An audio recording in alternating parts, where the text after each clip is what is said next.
Welcome back to the Real News Network. I'm Sharmini Pires coming to you from Baltimore.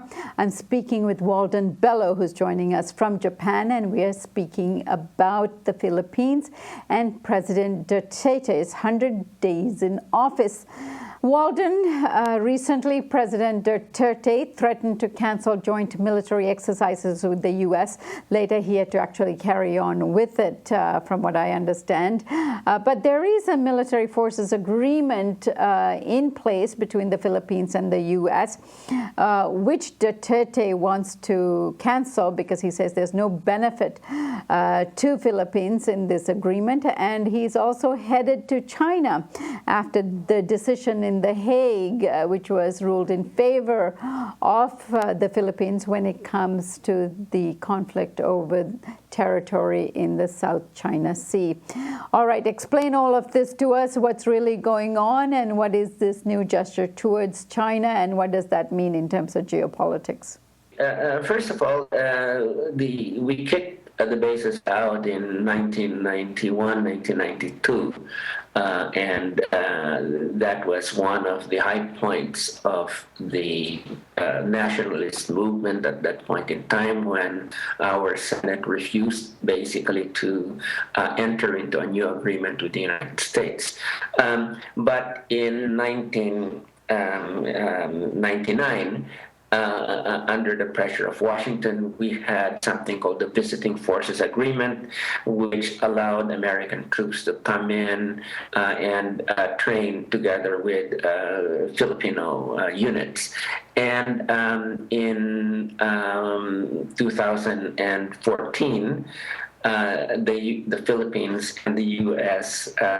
Agreed on a new agreement, which was called the Enhanced Defense Cooperation Agreement, which basically would allow the U.S. to set up military bases in nominally Philippine bases. So what we now have is you have an escalating presence of U.S. troops that has been allowed through these two agreements, and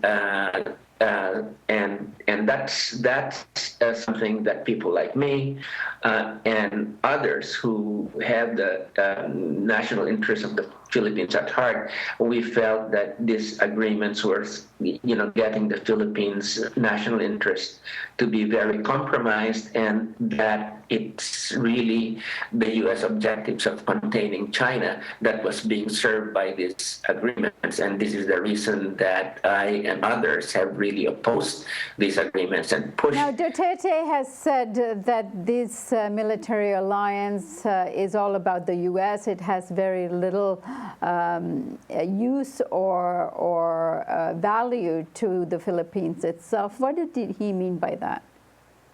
Well, first of all, I think that his anti-U.S. statements emerged when he felt that the U.S. was criticizing his war on drugs policy, the extrajudicial killings, and that's when he started ranting against the United States.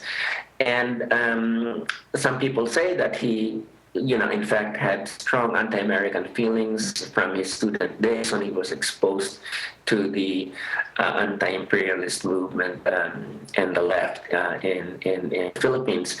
The situation is this, basically, there is a contradiction here, because on the one hand, he says he threatens to cut off ties, and on the other hand, his aides say that, well, he's not really threatening to cut off ties. He's really not about to leave a military alliance with the United States. So there is that basic question that we have right now: how serious is he really with this whole rhetoric? And I've just, in fact, written an article where I said it's very easy to act on your beliefs. The president can basically If he does not believe in the value of an agreement anymore, he can just give Washington notice, and 100 days after that notice, the military agreement will be null and void, the visiting forces agreement. So basically, if he wants to, he has the power to be able to nullify the treaties. The big question that we have is he willing to go through with that, or is this just bluff? And this is the situation at this point. The procedures for termination are not put into motion, but the rhetoric of saying that we want to cut off ties or we threaten to cut off ties is quite loud. So that's the big question: is he really serious about this?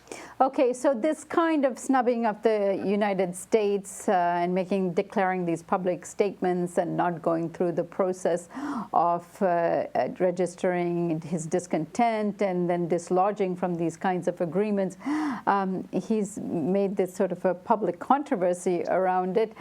But what are the implications of this in terms of the geopolitical issues in the South China Sea?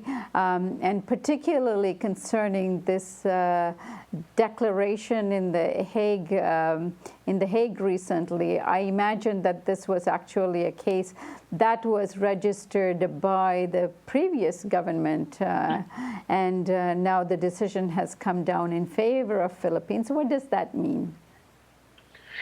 Well, I think that, let me put it this way, I think that the Duterte does want to establish closer ties with China. There's the element of aid there.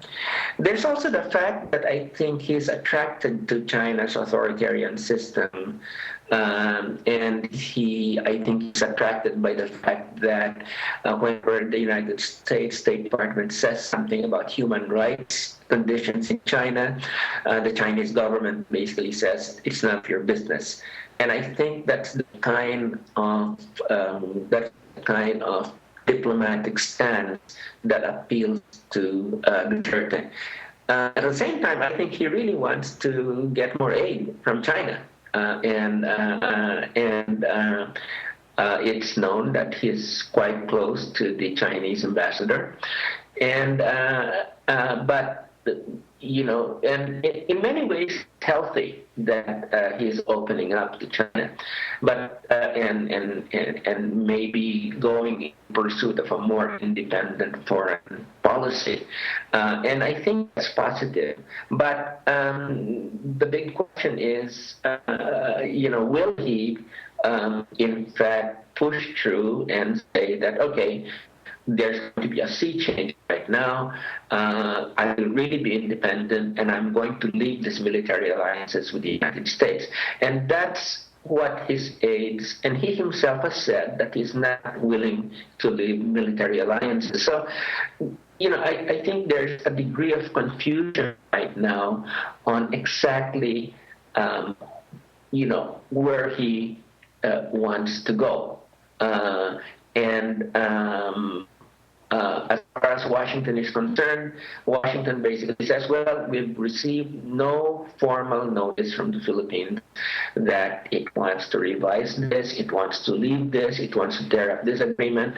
And in the meantime, the status quo holds. And if Duterte favors a military alliance with China over the United States, what are the implications in terms of the conflict going on in the South China Sea right now in terms of territorial issues? Well, this is the thing, because I think that,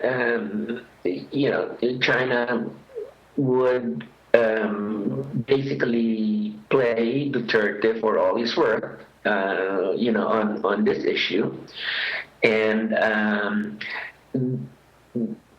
the Chinese might basically to keep Dutertes, being open to their side, might be less aggressive in the in pushing their claims, which most Filipinos, especially after the Hague ruling favoring the Philippines, consider quite unjustified the claims of China. But at the same time, I think Duterte knows that the Chinese essentially are holding fast to their claims. And he also knows that a lot of Filipinos really feel, that this area, the disputed areas, in fact, belong to the Philippines, that we have this 200-mile economic zone.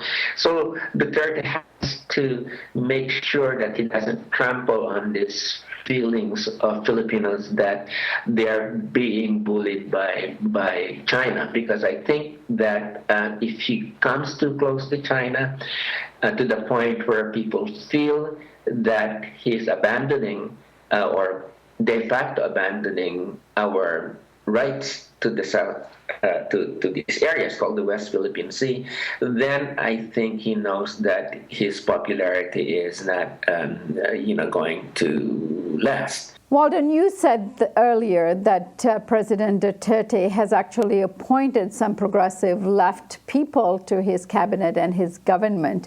I'm wondering what they think of what's going on and his urging of the extrajudicial killings and some of the more conservative elements of his presidency thus far.